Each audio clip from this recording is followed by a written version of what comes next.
Assalamualaikum warahmatullahi wabarakatuh. Apakah kalian sudah siap belajar? Niatkan dulu untuk memulai pelajaran hari ini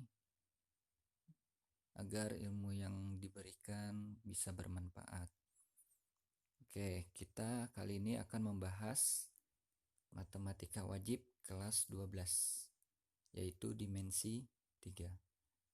Di sini akan saya bagikan dasar-dasarnya dulu. Nah, sebelum berbicara ke dimensi 3, alangkah baiknya kita tahu pengertiannya dulu. Pengertian dimensi 3 adalah bentuk dari benda yang memiliki panjang, lebar, dan tinggi. Dimensi 3 memiliki kapasitasnya sendiri, disebut juga dengan volume. Jadi benda yang memiliki volume atau ruang itu bisa disebut dengan benda dimensi 3. Dimensi 3 sendiri terbentuk dari 3 elemen, yaitu titik, garis, dan bidang.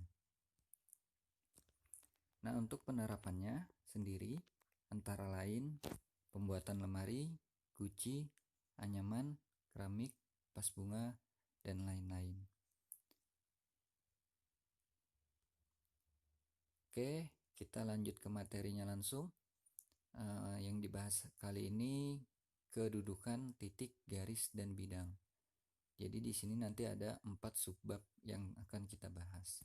Oke, kita ke subbab pertama dulu. Kedudukan titik terhadap garis. Silakan perhatikan dulu gambarnya. Ada sebuah titik, kemudian terpotong oleh sebuah garis. Nah, ini bisa disebut dengan titik terletak pada garis.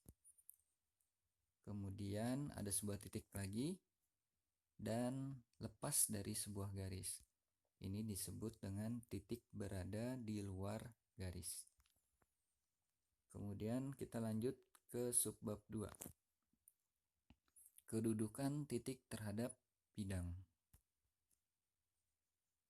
Ada sebuah bidang, kemudian diberi garis diagonal, dan ada sebuah titik tepat lepas dari bidang. Nah, gambar di atas bisa disebut dengan titik yang berada di luar bidang.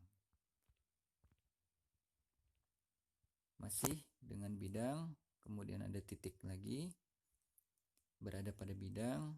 Nah, ini disebut dengan titik yang berada pada bidang. Atau kalau kalian kesulitan membayangkan, kalian bayangkan dinding rumah kalian, kemudian kalian coret-coret dinding itu dengan sebuah titik. Nah, itulah contohnya titik yang berada pada bidang. Subbab 3, kedudukan garis terhadap bidang.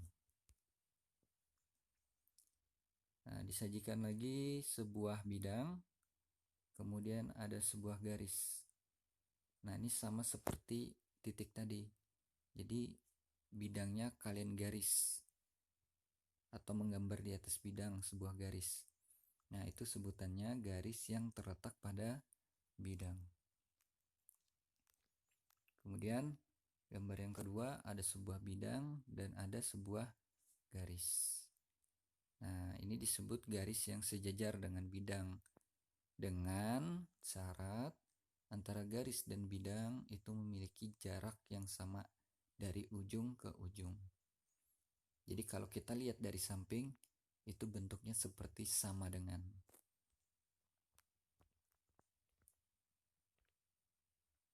Kemudian yang ketiga, nah ini ada sebuah bidang kemudian ditusuk dengan garis. Nah, ini sebutannya dengan garis yang memotong bidang. Jadi garis itu dia menembus sebuah bidang. Atau kalau kalian sulit membayangkan, bayangkan sebuah kertas kemudian kalian tancap dengan bolpen. Nah, itulah contoh garis yang memotong bidang. Kemudian subbab terakhir, kedudukan bidang terhadap bidang lain. Nah, ini bidang dengan bidang. contohnya seperti ini. Nah, ada dua buah bidang.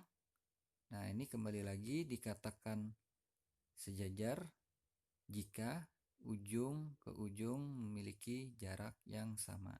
Kalau kalian putar sudut pandangnya, maka akan membentuk sama dengan. Kemudian yang kedua, nah ini ada bidang. Yang pertama horizontal, yang kedua vertikal. Nah, ini contohnya kalian bayangkan aja lantai dengan dinding. Nah, lantai dengan dinding. Ini sebutannya dua buah bidang saling berpotongan. Kemudian yang terakhir, nah itu. Jadi dia ada sebuah bidang, kemudian ditempel lagi sebuah bidang. Nah, ini disebut dengan dua buah bidang saling berimpit. Atau kalau kalian sulitan membayangkan, kalian ambil sehelai kertas, kemudian kalian tumpuk lagi atasnya dengan sehelai kertas. Nah, itu sebutannya dua buah bidang saling berimpit karena tidak ada jarak antara kedua buah bidang tersebut.